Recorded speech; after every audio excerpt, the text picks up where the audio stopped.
Hello, everybody. Welcome to the Red Letters. This week's episode, we have Connor. She's from Texas, and for 12 years, she's been a tanky in the streets, on the internet, just everywhere that labor violations are lurking. Connor is there. Welcome to the show, Connor. Can you tell us a bit about your work, where people can follow you on the internet or cancel you on the internet, and tell us a little bit about what you do? Well, I'm Connor. I come from Texas, USA, middle of nowhere, Texas Hill Country. You can find my work at Connor Gillis, just my name. You type that in, you'll find it. You can find a lot of videos of mine, like dogmatic revisionism or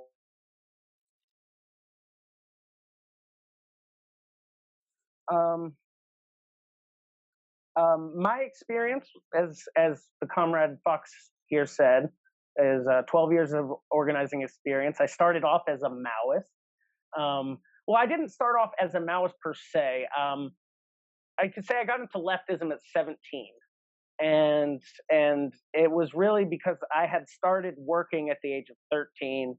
I had worked full time and gone to school full time my entire life up until when I graduated college.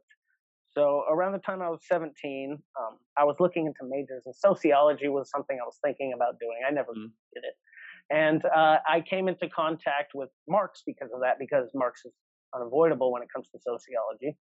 And I thought that his stuff was interesting, and that naturally led me to Lenin. And the first groups I interacted with, because I had just gone off to school, like when I was 17, turning 18, I went off to university in San Marcos, Texas, at Texas State near Austin. And the people there at the time were basically the precursors to Red Guard's Austin, if you know anything about that. Yeah. Go ahead. I heard they were it was a violent group, right? Yeah, and they would attack other leftists, especially groups like PSL, WWP, DSA. A lot of people think that I don't like to cop check it, but a lot of people think that they do cop work. And I can't say that I disagree, because they don't really concentrate on disrupting the enemies of the people. They're disrupting people that are trying to help organize them, even if they're not organizations that I agree with. But anyway, I then, while in school, I was still a Maoist, and I worked with groups like Rat Pack ATX, which was a revolutionary alliance of trans people against capitalism, Austin, Texas, and the related small Maoist groups that were in Austin, because there was no presence of any Marxist-Leninists there, and I wasn't interested in anarchism or democratic socialism. I wanted something that had to do with Lenin. Mao has a lot to do with Lenin, so I naturally went towards those people, and those are the people I was hanging out with. And during that time, I saw a lot of violence, especially during the Occupy movement. The financial crash of 2008, happened right before 2 years before I went up to school, and there was a lot of fervor in the Occupy movement whenever I was in university, and there was a lot of counter protests in Austin and San Antonio and the surrounding areas. A lot of even one of my friends died during that time through that violence. It was just a really bad time. And so that kind of had me step away from the left adventurism I was flirting with.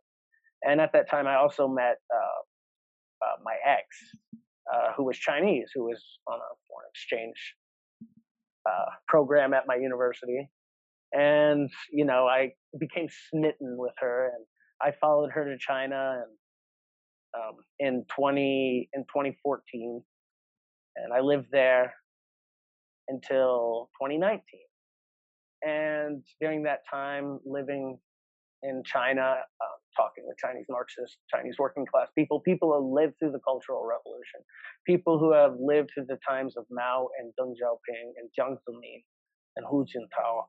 I've talked to all these people, and spent time with these people and gone all over China, and it changed my perspective on what I before was seeing as abstractions and fetishizations and rose-colored glasses of past socialist experiences, and seeing the real concrete construction and the real historical materialism that went along with it. And that just, from China grew out, and I became a Marxist-Leninist. And then I came back to the United States in 2019. I joined the Party of Communist USA. I just recently left. I am a supporter. I don't denounce them. I left for internal reasons. It's not anything that needs to be talked about. It's nothing detrimental.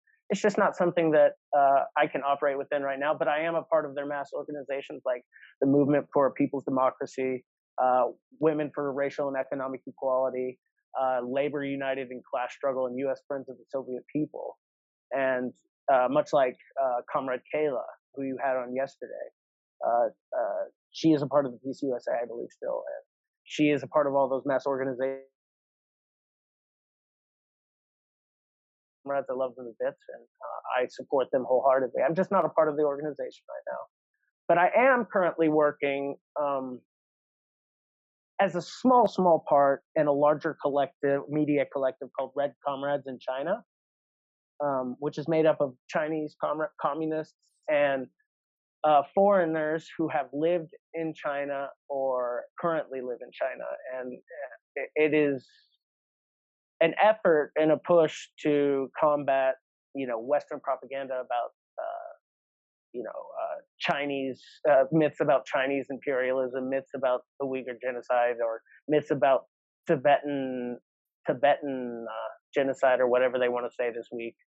And and we have a lot of interesting people working with us there, like Comrade Grover Furr is working with us over there. Haas from Infrared has been in contact with one of our members, Pat. And so I think it's really cool, and that a lot of y'all should go check it out. But yeah, that's a little bit about me. Yeah. Well, thank you for joining us. Yeah. I'm happy to be here. And we love Grover Furr. We love Grover Furr. We love Comrade Kayla. So you're surrounded by some really great folks, for sure. Absolutely. Great comrades. Yes.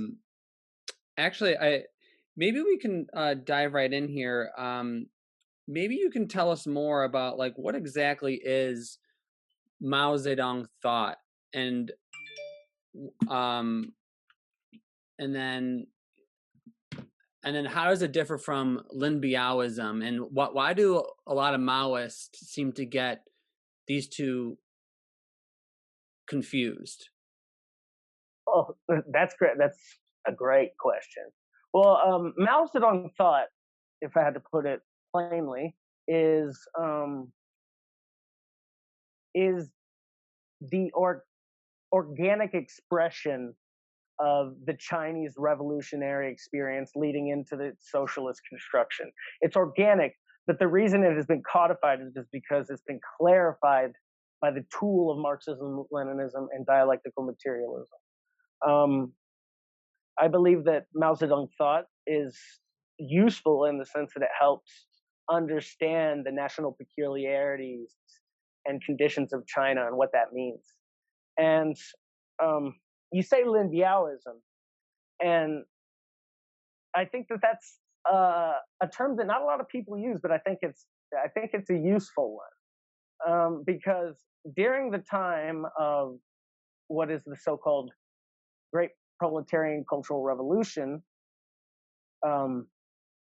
the party and really the will, or not the will, the party and the direction of the country was under the purview of this ultra leftist tendency, which you called Lin Biaoism, led at the time until his death in 1973, I believe, of Lin Biao.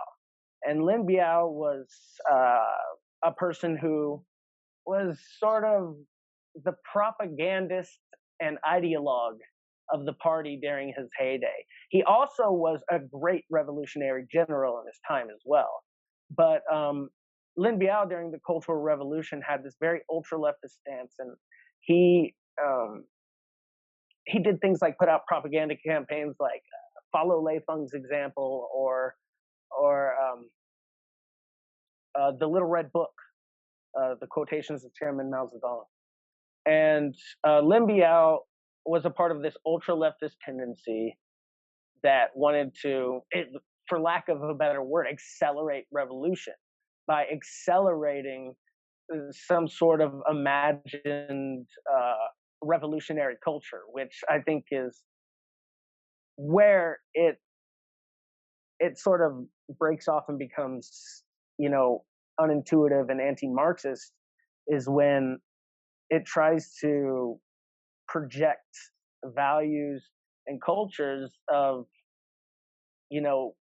ultra leftist dogmatists instead of the natural and organic culture of the people. And I think you see in modern China how they have synthesized tradition and so-called progress with things like Marxism-Leninism and Confucianism being synthesized into this modern sort of cultural trend that is more in tune with the beating heart of the masses.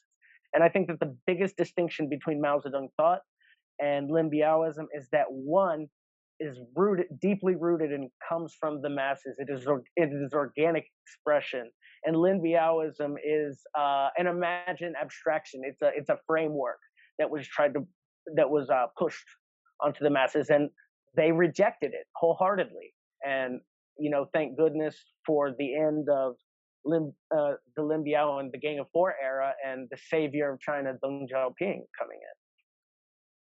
No, I think that's a good segue to one of our other questions. First, why was the Cultural Revolution so terrible, and how did Deng Xiaoping save China? Well, the Cultural Revolution was, like the old saying, the road to hell is paved with good intentions.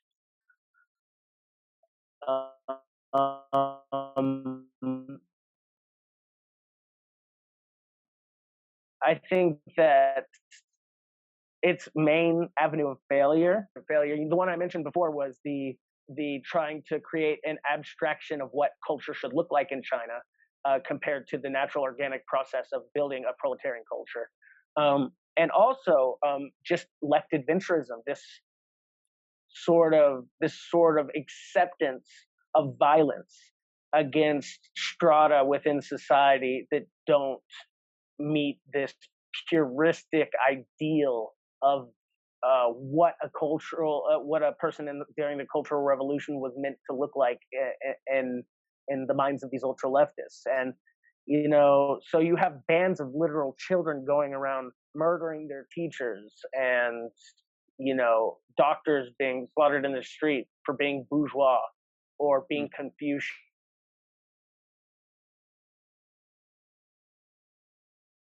With making a concerted effort grown from the masses to create a new proletarian culture and proletarian patriotism, and a proletarian society that is based out of progress. Sure, but it didn't come from the beating heart of the masses. That was evidenced by use of children instead of well learned and frankly, a very class conscious society when it came to just regular workers. And whenever you start attacking the people that are constructing socialism, then you're doing something wrong. I think that someone has jumped the gun here. You're not at the stage where the state can wither. You cannot force the stage where the state withers. You cannot force this classless society. A class society is something that is only overcome as the antagonistic contradictions of that society are overcome. So I just think that whenever Deng Xiaoping, and it wasn't just Deng Xiaoping, we need to give credit to Comrade Zhou Enlai, who in his time survived the Cultural Revolution and was the one force that kept the country together during that time. And he was a part of this Marxist-Leninist faction. And people like Liu Xiaoqi were purged because of it. Liu Xiaoqi was a great comrade. You can read his book, How to Be a Good Communist.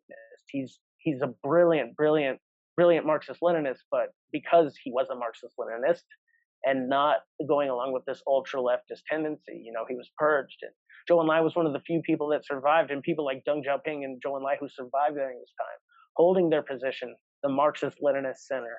Um, they were able to take advantage of the time during Mao's death because the people closest to him, like his wife, were part of the Gang of Four. He was being manipulated.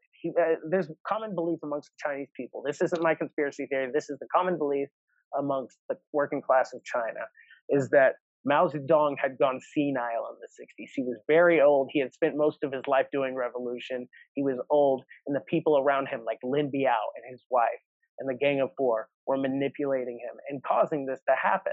And that Mao Zedong himself was not necessarily fully aware of what was happening. Some people will call that a conspiracy theory. Say what you will. This is what literal party members of the modern party have told me. And what Deng Xiaoping did is come in and save the country from this strange, abstract, fabricated, undialectic, accelerationist attempt to force cultural change. And they brought it back to heat. They understood we don't have the productive forces to have a full base socialist economy yet. It's just not there. And if you don't have the socialist base, you can't build the cultural superstructure. This is basic dialectics. And this is what frustrates me about a lot of ultra leftists. They see the pictures from these times, they hear the songs and the stories, and they think, wow, this was the most revolutionary time. They had communes and everything. They don't understand that millions were being killed arbitrarily. And this isn't like anti-communist slander. This is the party, the Communist Party of China's internal documents, and that have been open in public after a certain amount of time. Like a lot of them are published documents from the party. Like this isn't just me saying this stuff. This is accounts. I have spent, actually, if you want a firsthand anecdote, I've talked to someone who lived in the Cultural Revolutionary times, and his father was executed for being a right opportunist. And him and his family were forced out of the city into the countryside, and were there poor for many years. And they were only allowed to come home after Deng Xiaoping came to power. And you can see, internationally what happened during this time. They supported anti-communists. They sided with the U.S. against the quote-unquote social imperialism of the Soviet Union. Social imperialism is not real. That's not how imperialism works. That's not dialectic. Social imperialism was a word made up by Leon Trotsky to disparage socialism. It's just exhausting. Yeah. So getting a bit further into that, can you give us some more details about how Deng Xiaoping saved the country? What were some of the things he did that saved the socialist movement there? Well, he essentially New Democracy was this development by Mao Zedong, which was, if you know anything about the flag of China, it's the four classes: the peasants, the proletariat, the petit bourgeois, and the bourgeois. And the big star is the Communist Party, ruling over it all. That was the idea of New Democracy, and to make an alliance with the national bourgeoisie, and to bring in the peasantry to take leading revolutionary actions instead of a backseat to the proletariat, to allow the national bourgeoisie to operate within the country, but at the expense of profit. They are no longer producing for profit, but they are producing for social ends. So these forces were united under New Democracy, and this institution was sort of melted away during the Cultural Revolution, before the productive forces were raised for socialism. This was an original Mao idea. This idea of having capitalism and having this stage of building up productive forces for a century. That was his idea. And a lot of ultras will miss out of that because they'll look at the Cultural Revolution and say, look at this. But I argue that that wasn't Mao Zedong at all, that that was the people around him. I mean, who published all of the writings of Mao Zedong at that time? Who codified quotations from Mao Zedong? It wasn't Mao, it was Lin Biao. Mhm. And I think that when Deng Xiaoping came in, he brought back the institutions. He realigned himself with the national bourgeoisie. He he stopped the unorganic proletarianization of the peasantry, and he addressed uneven development. Mm. And so you'll notice that Deng Xiaoping is an equal character in history to Mao Zedong in modern China. They love Mao Zedong. They do. But they say he's a shit politician, a great revolutionary, a shit politician. And that comes from the Cultural Revolutionary era, of course. And then they say Deng Xiaoping is the hero of China. He saved China. And the people in the South love him because he was the one who sort of turned the South from a bunch of fishing villages to, you see Shenzhen today or Zhuhai today. These places were, I used to live in Zhuhai. These places were fishing villages when I was born. And now Shenzhen's the third biggest city in China. It's amazing. So what Deng Xiaoping did is that he brought back new democracy, allied these forces into the purview of the communists. Now, once again, using Marxism-Leninism as a tool of clarification of material conditions. And what they did is they made China rich.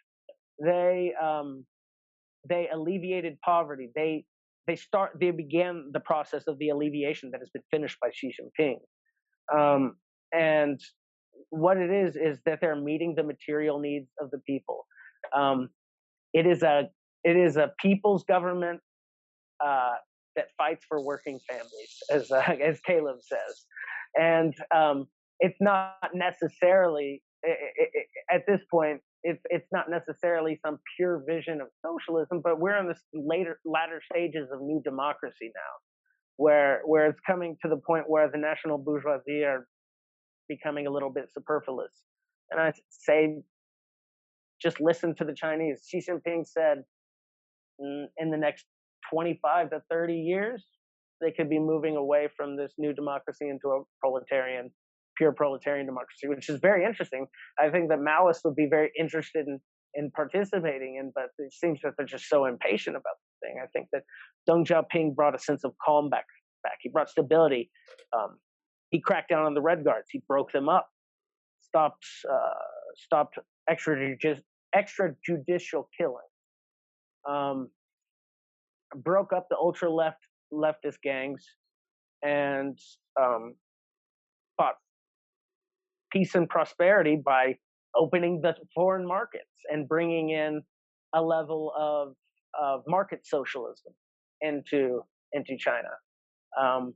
And a lot of people, will call us right opportunists for supporting market socialism, but to not support something that obviously works is dogmatic. I mean, let me just use a quote from Mao to just debunk them. Where do correct ideas come from? Do they drop from the skies? No. Are they innate in the mind? No. They come from social practice and from it alone. And what the social practice of China has taught us is that market socialism works there, and it works in Vietnam, and it works in Cuba, and it works in Laos. Maybe it doesn't work in 1950s USSR, but that's not what we're talking about right now. We're talking about real, tangible improvement to people's lives, not imagined abstractions of revolution. It's not comparable. Right. I mean, as stated in the Communist Manifesto, socialism is going to look different in different countries. Absolutely. It's going to take national peculiarities. It's going to depend on the material conditions of the time. Right. It's going to depend on, the geography of the region. I mean, China's the biggest country in the world in terms of population. They are having to handle something so large that it would, frankly, if they tried to micromanage everything by state-run or or make everything worker owned right now, it would be fucking chaos. You Right. know, it's just not something that's feasible. And they found something that worked and brought stability and wealth to China while still having the base economy of socialism. So it works. Yeah. Oh, go ahead, Fox. So the so what you said about market socialism, can you break down what that is and tell us a bit more about how that means China is a socialist country, why people might say that China is not a socialist country because they have a market socialist economy. Why would they call that? What's the word? State capitalism. Yeah, state capitalism. But there's another. It starts with an R. Revisionist. I stand by the. If anyone uses the term revisionist and they're not talking about Edward Bernstein, then they don't know what the. I don't want to listen to them. But where's Hoja? He's going to tell us to build more bunkers. But yeah, market socialism. That's a good question. And I think that yeah, so they use markets and profits as an indicator in their economy, as an indicator of production, to sort of measure how much that they produce, and so they can have value on the international market. So it makes trading easier amongst other countries. Now the thing is, profit is just a motivator. Profit's not a motivator; it's an indicator. I'm sorry if I said motivator. It's an indicator. They use profit as an indicator of production. The motivation in China is not profit, but social ends. Right. See, that is the key here. The base economy of China, everything is subject to the will of the dictatorship of the proletariat, led by the Communist Party.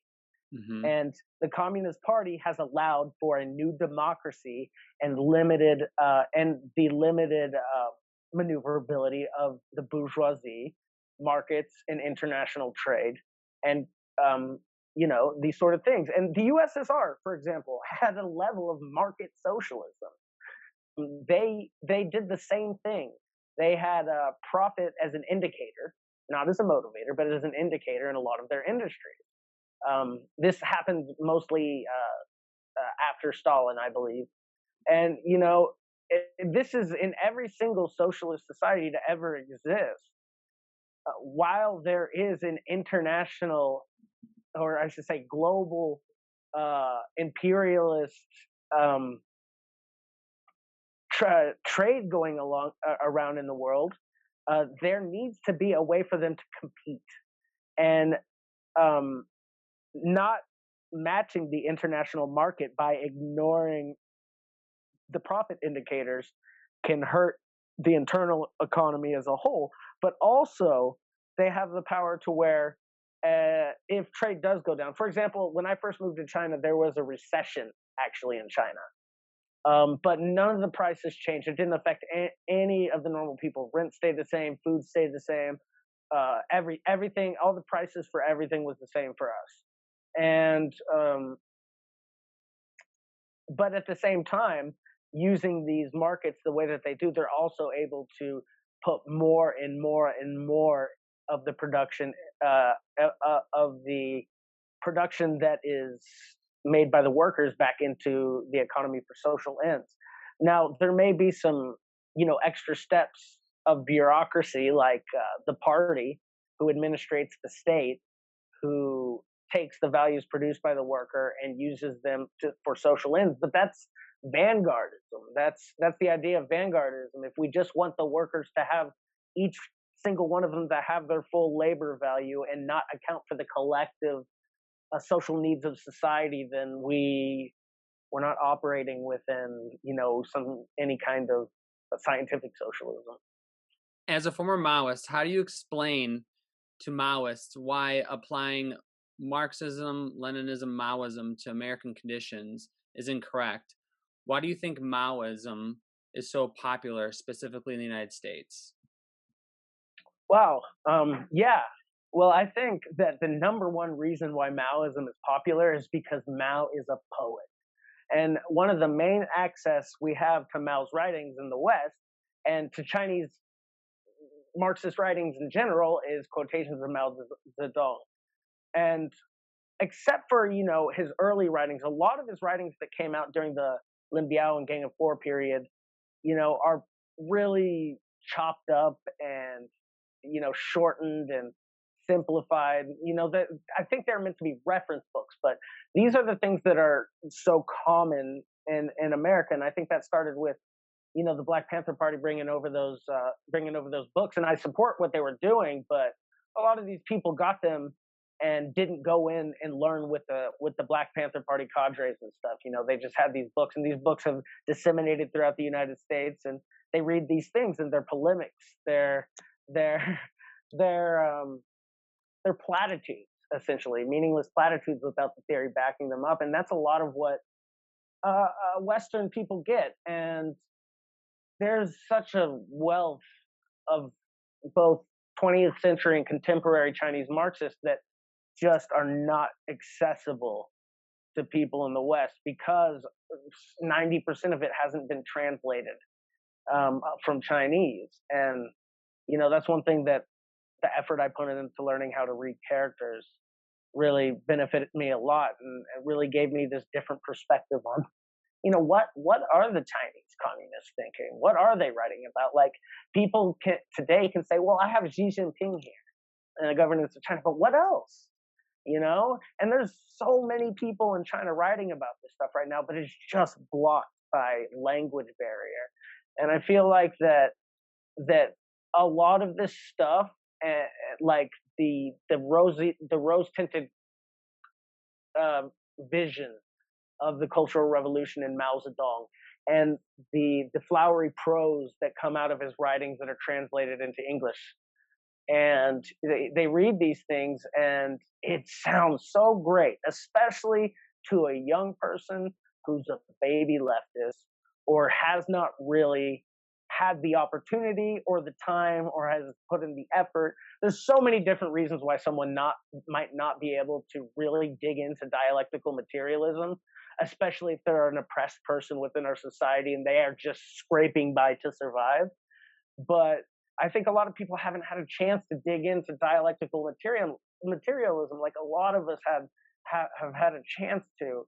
And so these high-minded ideas and a real historical example of this stuff in action gives Americans, like, gosh, I wish we could break out of this capitalist alienation that we're in and just fight back.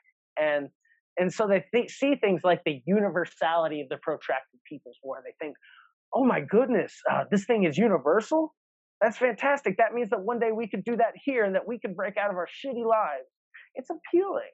It certainly is. And I'm not calling any Maoist stupid. And I know a lot of Maoists who consider themselves Maoists don't see the universality of the protracted People's War. They see the mistakes of the three worlds theory and don't accept social imperialism as a real thing. There's a lot of good people out there, but I think that what it comes down to is that they're missing out on a whole entire part of Mao that is just not until very recently isn't accessible to people here. But still, in the West, you have these people that call themselves Maoists, so people assume they're the authority on Mao and that they know about what his ideas are, and they go into these groups and they start having, their struggle sessions and whatnot, and they're just it's a lot of confirmation bias. I mean, we're guilty of it ourselves. We come into these groups and we're sitting here confirming each other's biases right now. But I think in the end, it just comes down to not ever having experience in the concrete socialist construction. That's what changed my mind immediately. Meeting people who have constructed socialism. Mm-hmm. Meeting people, common everyday people, to where socialism is given meaning by them. Socialism isn't given meaning by Marxist ideologues. It's given meaning by the masses that build it. It's giving substance by the concrete construction that is here today. In places like the DPRK, China, uh, even Nicaragua with its Christian socialism, Vietnam, Laos, Cuba. These are all real life concrete expressions of socialism. And anything that you come up with that's an abstraction or something written down on a piece of paper isn't going to come near even close to the truth of the material reality that exists for billions of people today. And so I think that the biggest disconnect between Maoists and the truth is the masses have rejected them. You look at history, and history has vindicated Marxism-Leninism. It has vindicated our path of scientific socialism in all of its forms and all of its national peculiarities. We've made mistakes along the way, just like every other form and trend of leftist. But history has vindicated us through our success. Maoism has never succeeded. The masses have rejected it. The Indian comrades I talked to about the Naxalites are angry at them for putting peasants into perpetual war. The same at the MPA. As much as I sympathize and empathize with their struggle, and I hope that they win, they're putting these people in perpetual war since the 60s, both of them.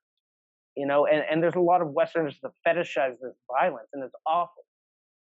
These people are the lowest rung of society who have nothing, and it's only being made worse by people coming in telling them they're going to save them, but only bringing violence and destruction. I think something that I've noticed on the left is this tendency to lean towards destruction, and they take that like Donnie Darko quote. They're like, creation is a form of destruction, and that's like, yeah, but that's like chewing gum. Okay, that's like an antidepressant. Like right. that, like you the antidepressant is destroyed in your belly to give you serotonin. Like that is a form of creation through destruction. But like destroying a society and then rebuilding it is like, do they not know what Europe went through after World War II? Like most of Europe was destroyed. Without the United States, they would have not had all the resources they did to rebuild. And I really don't think that people in the United States want that. They don't want, nobody wants to go to war all of the time. Nobody wants to we are against war. We don't have to wage like a physical war where we're actually shooting at people in order to mobilize the masses and speak with people about how our lives can be better. And I mean, try telling poor people in like the Midwest who live in the middle of a cornfield, who have to boil their water, that like the only identity they have has to be destroyed in order to build like the perfect like country. Like there is this tendency of destruction, and I mean, I do sympathize with a lot of these sentiments, but I don't think it's realistic to drive your politics that way. Like I don't think that's reasonable, and I don't think it's very Marxian, to be completely honest. Total opposite. More. Total opposite of what socialism is about. It's about construction and human progress and prosperity and increasing productive capacities. It's about moving forward, not backwards. Right. And like countries like, I'm trying to think of another example, like Syria, who's destroying their country? It's ISIS, it's the rebels.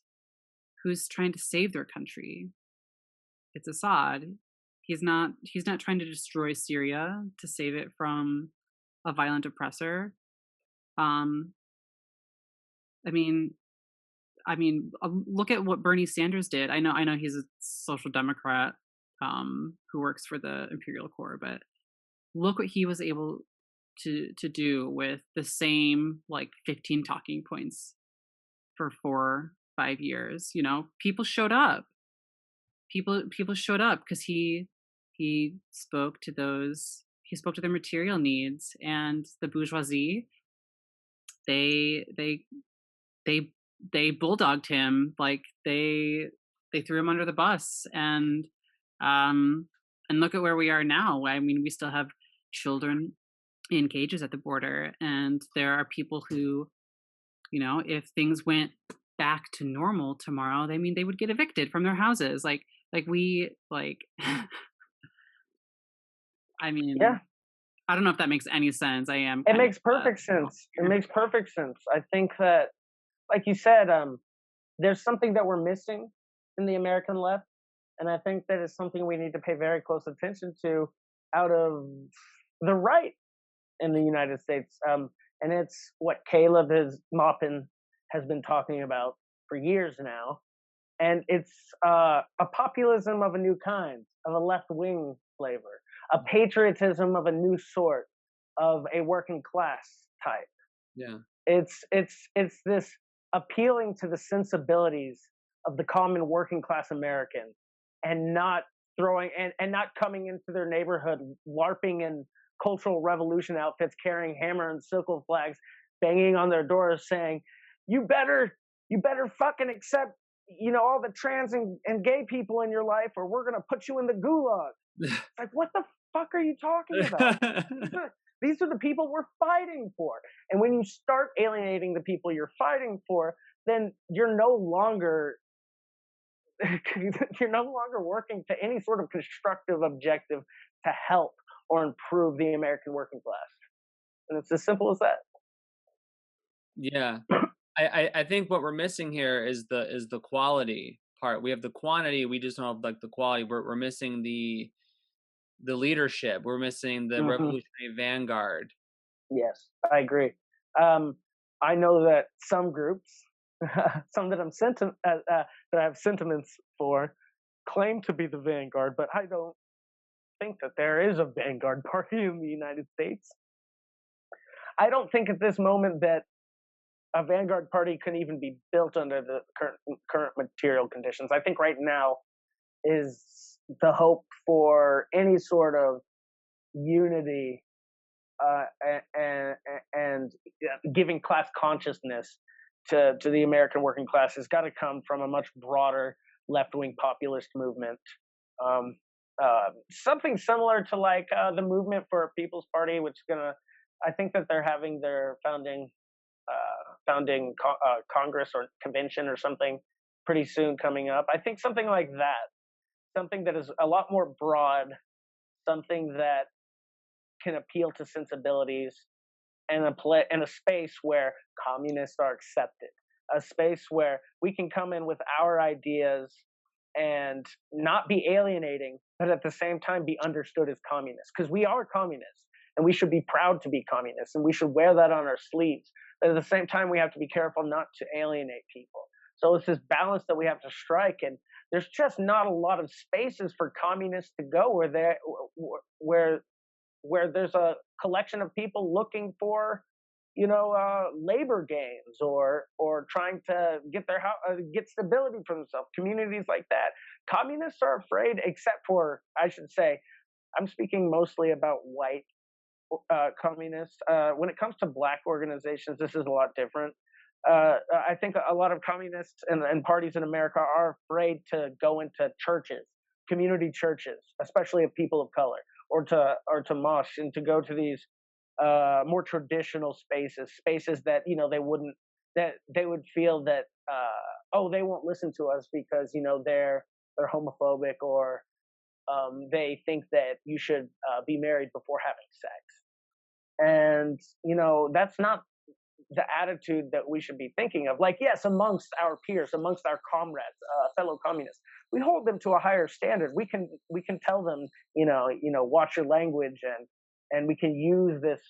This is like, as Caleb says, it's it's in-house baseball. This is in-house discussions, but when you go outside of our wheelhouse and you're in amongst the masses, you can't act like that anymore. You have to realize that these are humans that are under the false consciousness of the cultural hegemonic power of the United States. Like, we're not dealing with just simple things here. You can't just yell at someone and expect them to change their entire worldview. You got to show them that we care about what you need and we want to get you what you need. Even though we may think differently on some issues, we don't give a fuck. We want to help you. We want to make your life better for your family and your community. And that's why, there's disconnect there. Yeah, no, I because we hear a lot of people like on the synthetic left and a lot of like ultras will try to, or third worldists will try to blame workers themselves for having backward ideas or bourgeois ideas. Well, what do you expect when the means of production are owned by the bourgeoisie? So what does that mean? They also own the mental means of production. They own the media. So what do people get fed? Average people get fed bourgeois ideology. And the only way to change that is to get to them, is to get to the masses with Marxism and speak to them dialectically and rationally. And we need to have that leadership to get out there and do that. Yeah, let me just promote something, the pioneer of this idea of cultural hegemony. The late, great Antonio Gramsci, Italian communist leader and theorist, revolutionary and theorist. In his prison diaries, he codified this idea of cultural hegemony and sort of harkens back on Friedrich Engels' idea of false consciousness to, explain these phenomenon and how they interact with each other. And so everyone go pick up, is it the prison journals or prison diaries? I can't remember, but everyone, it's free online. Read Antonio Gramsci. He's fabulous and very clear in his points. Yeah, we're definitely would like to look at that. I haven't had a chance to really dive into a lot of Gramsci, but I've been meaning to do that. Yeah, he's clever. I've only read some of his stuff, but I think he's one of the few communist writers who like everybody likes. Right. It seems the Trots like him, the Maoists like him, even anarchists like him. Why is that? Because he's hot. Well, so Stalin. I think that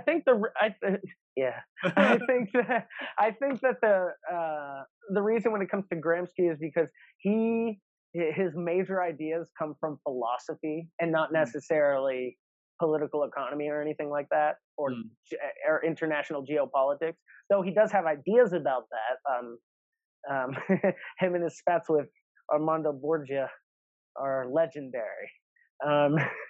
So, I mean, I think only left communists hate him, but left communists hate fucking everything. I know. They hate everyone, yeah. It's true. I think they hate themselves. Yeah. The way that I hear some people talk about like the revolutionary potential of white people in this country and the way that they talk about destroying their country, like this whole conception of land back and decolonize, right? These abstractions mostly yelled by not the groups of people that they're trying to advocate for. Right. But I think when it comes to solving these things, that it is going to have to come, the solution is going to have to come from, the groups in question, the indigenous people, the black people, the colonized people in this country. And it's going to come from their experience and their organic building of their new communities. And, as white people, as a larger group, we have to be complicit in helping them do that. But to try to, these abstract ideas of like destroying institutions and stuff, that's not how it's going to work. This is an entire country that has shifted over 200, almost 250 years in its culture. And yes, there are injustices that need to be addressed, and really soon. Like these are issues of national liberation. Right. and these people are going to be at the forefront of any of the earliest and revolutionary actions in the United States. But when you start yelling out abstractions of smash the settler, smash all settler institutions, anything that has any history or tradition in the white American must be destroyed. I get the sentiment. I do. I mean, the meme, white people suck. But, our history is violent and horrid, and we hold power. We hold power to this day.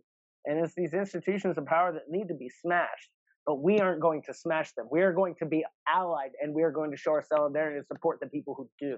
But we can't dictate to them how they're going to do it. Right. And it's important that we, because you touched on like some of the dark history, and but when we talk about like patriotism and being proud of your country and your people, we're not talking about the bourgeoisie and their history and their culture. We're talking about proletarian culture and history. Absolutely. And we have a very progressive history as well. There's a lot of dark violence to it in our history, but that's all stems from the bourgeoisie, and the dictatorship that they have over us. And that's why it's important to remind people that when we talk about patriotism and wanting to save our country and not destroy it, well, because that's what socialism is about, first of all. But we're not referring to the history of and the legacy of genocide and slavery and colonization of indigenous people, of Black and brown people. We want our patriotism rooted in the progressive history of the labor struggles, the civil rights struggles, the abolitionist struggles, May Day. I mean, like that's what we're talking about. Oh yeah. When we I talk think it's interesting how people and challenging your government Right. Exactly.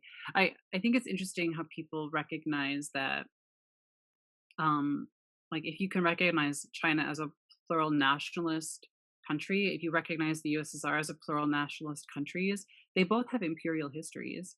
They were both empires, and part of being socialists was giving back the power to the people it was originally stolen from. So I just, where is this idea that this is not what socialism already is? Where is that coming from? Like like, like I can't wrap my head around this anymore. It's really quite frustrating. Because a lot of my friends do think these things, and they do follow this train of thought that I like you were saying, like you sympathize with, and I do, like of course I recognize that all these really terrible things are happening, but the police are a minority in this country. The CEOs are a minority in this country. Rich people who are stealing people's labor, they're a minority. That's not who we all are. And indigenous people suffer a lot, enough. Why destroy everything they know to rename this continent Turtle Island? Like, do indigenous people even call this country Turtle Island anymore? Like, this is not something I know about. Like, I wish I understood where this stuff is coming from, and why people don't think socialism means giving control of land back to the people who live there.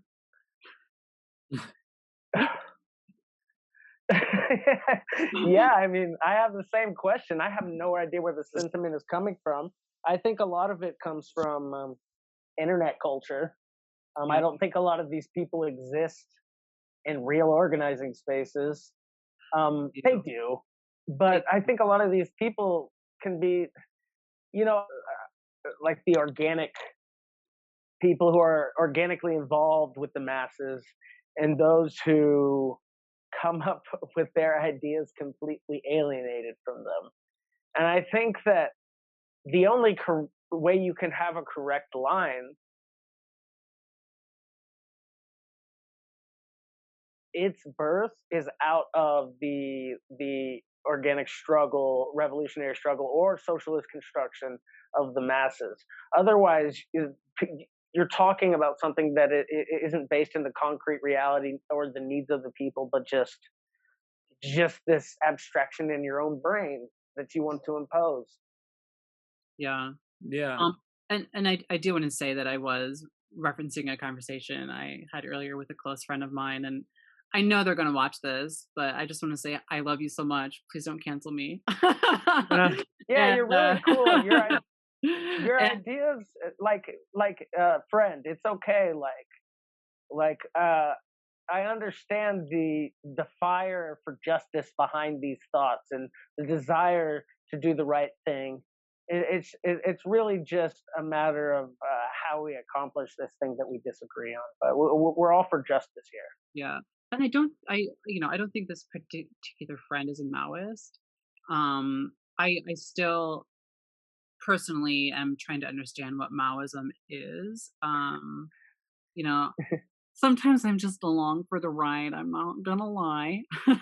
uh, Mhm. but I mean, that's part of why I love having these conversations with people. I just learn so much, and um, but I still end up having a lot of questions. And this conversation I had with a friend recently left me thinking a lot about um, these topics and how they come into organizing, and a lot of this conversation about switching from Maoism to Marxist-Leninism. I think I was drawing a lot of parallels from that. So I hope I didn't get too off topic there. Um, but I don't know. It just seemed very relevant, um, especially regarding destruction when you were talking about destruction. Yeah, for sure. Uh, you know, I think the most patriotic thing you can be as a Yeah. communist, and wanting to, and is it's just about the mindset of a lot of people. Why are you a revolutionary? Because you want to destroy what you perceive to be injustice, or because you want to build a better world for people. You Yeah. know, it could be Right. a bit of both. you know, Of course, we uh, want to destroy the bad things, but yeah, like yeah. But what is your primary motivation here? we want to better people's lives. Exactly. Like That's what it comes down to. We want to improve the lives of those who have been exploited and oppressed. That's it. that's Mao, like they didn't just start off in being at war. No. They organized, and Lenin and Stalin, they robbed banks and they fed people, like they they didn't just pick up guns and just start shooting. I mean, we think that people who just pick up guns and start shooting people are fucking crazy. Right.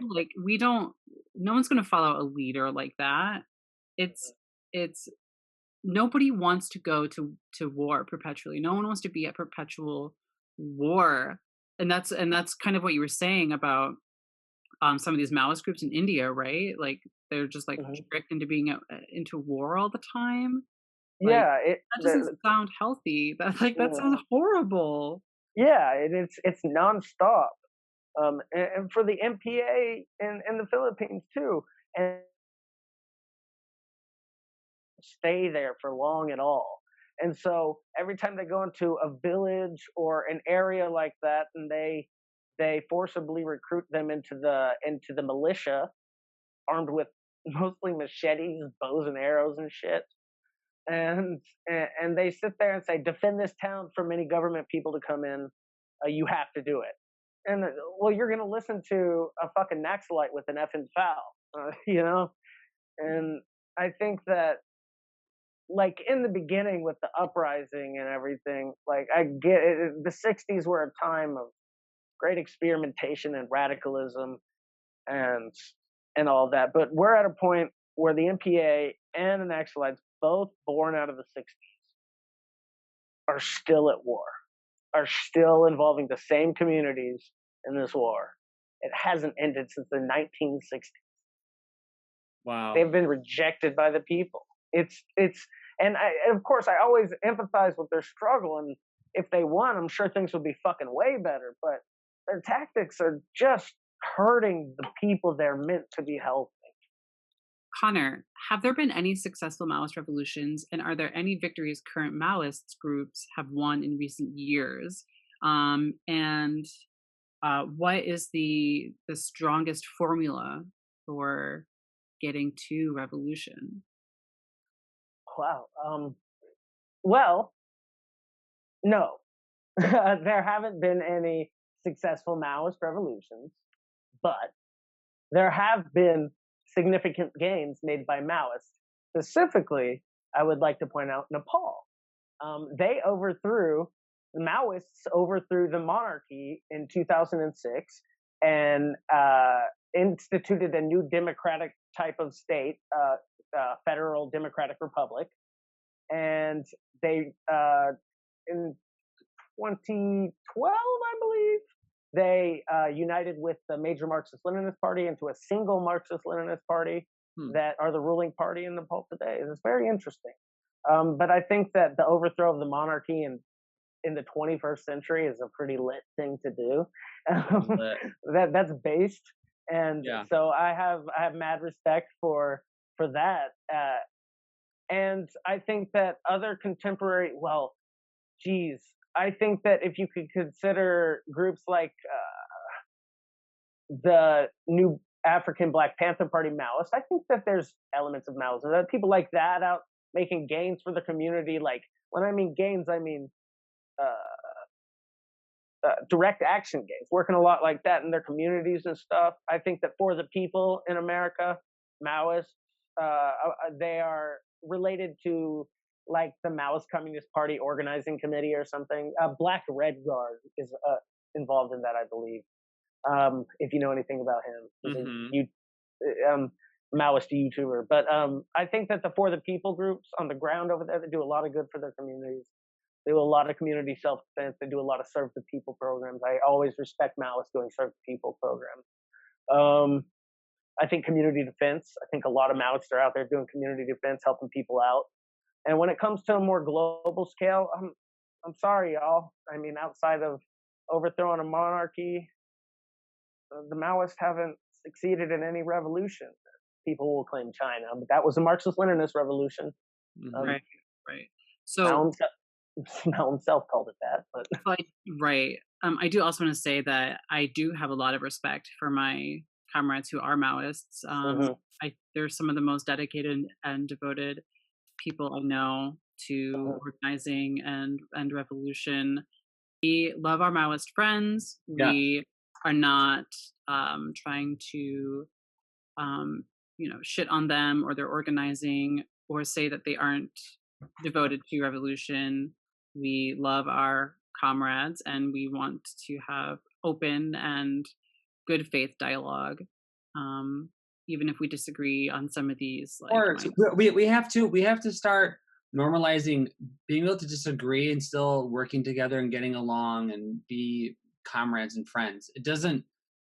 I mean, this is ridiculous. Just because you disagree on something doesn't mean you can't ever talk or like hang out and unite. Like, this is ridiculous. We got to start. We're not trucks. We're not trucks. Yeah, we're not trucks. Act like them. It's ridiculous. I'm so sick of that shit.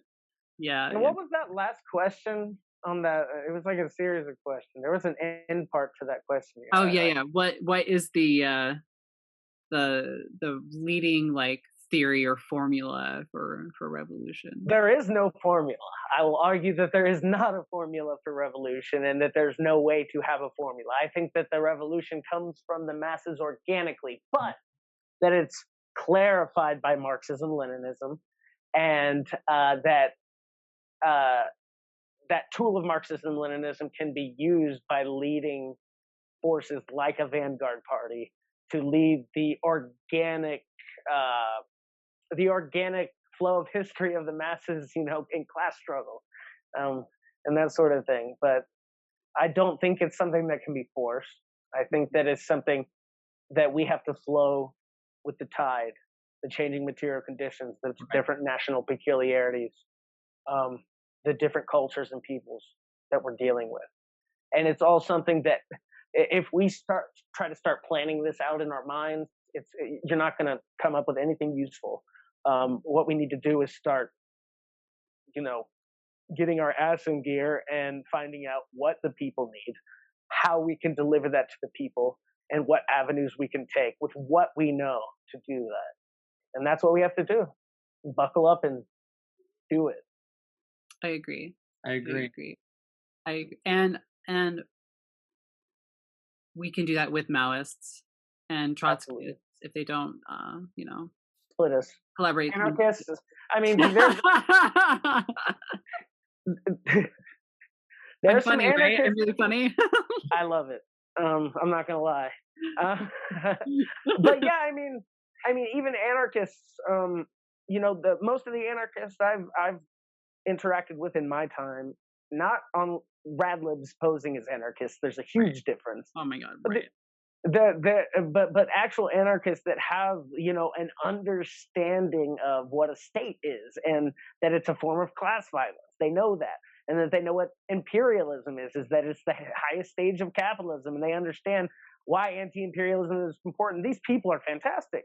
I think that a lot of the modern discourse gets caught up in these fringe online ideologies that don't really exist in any meaningful way outside of the internet.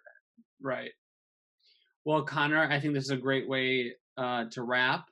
I think this is an excellent discussion, and we really appreciate you taking the time to have to come on and talk to us about your experience and your political journey from Maoist to Marxist-Leninist. We hope to do this again with you soon.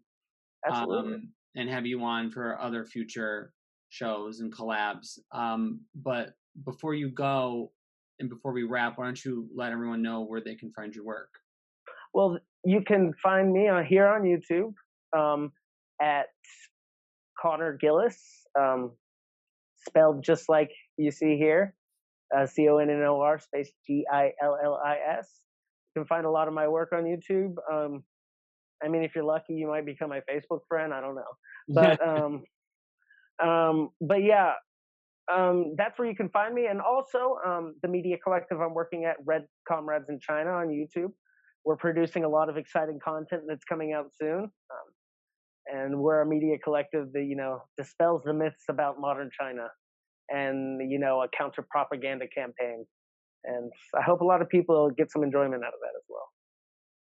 Oh, absolutely. That's very needed right now. So we look forward to all that work coming out. Awesome. All right. Well, thank you so much for having me. Yeah, no, thanks thank you. for joining us, Connor. This was very fun. I enjoyed myself. It's always a pleasure. Thank you. Pleasure.